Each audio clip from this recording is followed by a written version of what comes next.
De la paz total al fracaso total.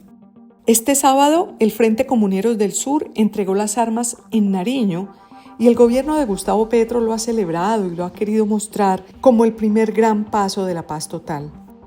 Pero por momentos pareciera ser tan solo una movida táctica, mediática, para tratar de salvar del ahogado de la paz total al menos el sombrero. ¿A qué me refiero? Recordemos que hace un año, este grupo Comuneros del Sur armó tremenda polémica dentro del gobierno.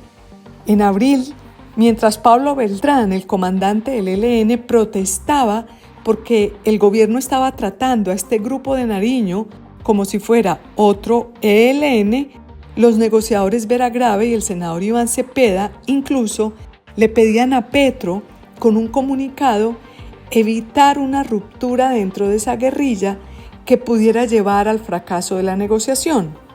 Pero por lo visto, ahora ese grupo le sirve a Petro para mostrarle los dientes al ELN justo una semana después de que desde el Catatumbo los helenos le dicen a Petro que su paz total es un fracaso total. Es como si Petro estuviera respondiendo al ELN con esta jugada de este grupo que se dividió del ELN y hoy, este sábado, entregó las armas. Lo del ELN en el Catatumbo lo vimos en el programa Los Informantes, que se metió en ese infierno y entrevistó a alias Silvana Guerrero, que contó cómo el ELN le había ayudado en la campaña a Gustavo Petro, pero que los había decepcionado. Y Alex Ricardo añadió, la paz total se convierte en guerra total. Eso es lo que se vive en el Catatumbo, cierro comillas. La paz total fue una de las principales banderas con las que se eligió Petro. El gobierno abrió diálogos con por lo menos 8 organizaciones o bandas criminales, entre las que se encontraban el ELN, el Estado Mayor Central de las FARC, la Segunda Marquetalia al mando de Iván Márquez, el temido Clan del Golfo, las autodefensas de la Sierra Nevada y las bandas criminales en ciudades como Medellín, Quibdó y Buenaventura.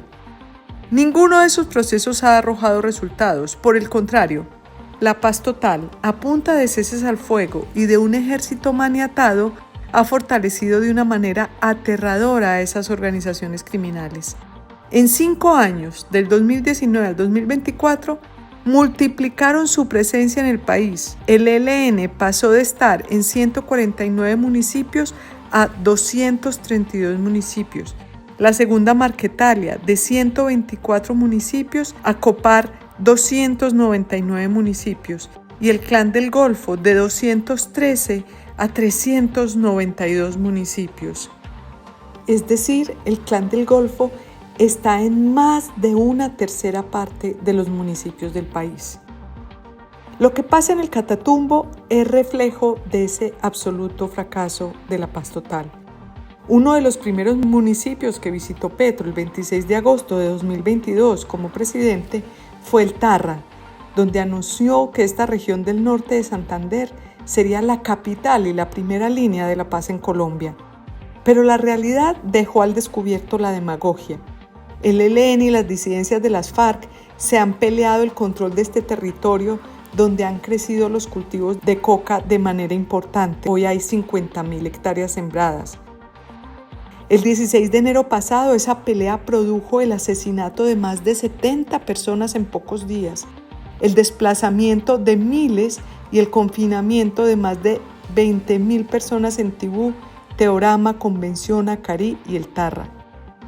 No han pasado 3 meses de esa violenta incursión del mal llamado Ejército de Liberación Nacional en el Catatumbo y más de 55.000 desplazados no han podido hoy retornar a su hogar y ese grupo criminal sigue mandando en ese territorio sin Dios ni ley. El equipo periodístico de Los Informantes no se encontró en el camino con una sola patrulla o puesto de control del ejército. Pese a que el gobierno decretó una conmoción interior para la región, no ha pasado nada. La gente sigue desprotegida, con miedo a regresar y las obras prometidas con los 2,7 billones de pesos de los nuevos impuestos están solo en anuncios. Como en otros casos, el presidente Gustavo Petro se le ha visto más preocupado por recaudar plata que por diseñar y aplicar soluciones. Y si de Catatumbo nos vamos para Buenaventura, ya vemos cómo en la última semana los espartanos y los chotas han paralizado la vida en este puerto, si se cuentan los más de 50 muertos que lleva esta pelea en lo que va del año. Algo parecido ocurre en Nariño, en Putumayo, en Chocó, en el Valle y en municipios de la costa atlántica. Han regresado con fuerza los secuestros, las extorsiones, el asesinato de líderes sociales. La violencia se ha tomado cientos de municipios como El Plateado, Toribío, Corinto, Miranda, Suárez, Santander de Quilichao, Caldono, Cajibío, todos ellos en Cauca, al punto de que las Naciones Unidas han pedido al gobierno que ponga especial atención para proteger a la sociedad civil en este territorio. Mientras tanto, el Comité Internacional de la Cruz Roja advirtió que la crisis humanitaria en Colombia llegó en 2024 a su peor nivel en los últimos 8 años. La Cruz Roja documentó 382 violaciones al derecho internacional humanitario, 719 muertos, 89.000 personas confinadas en sus casas por miedo a salir, 160.000 desplazados, 252 casos de desaparición y un significativo aumento del reclutamiento de menores, como si Colombia fuera un país en guerra, ¿o no?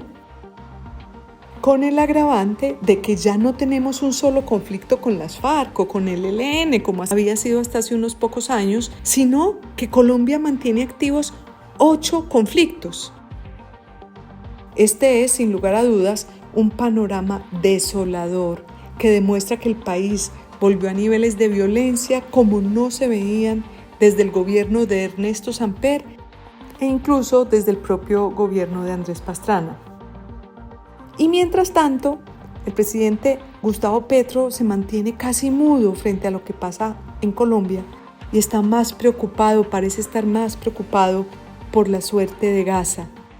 Así lo menciona en sus permanentes trinos, en los que prometió atender en los hospitales de Colombia a los niños y niñas azotados por ese conflicto en el otro extremo del mundo.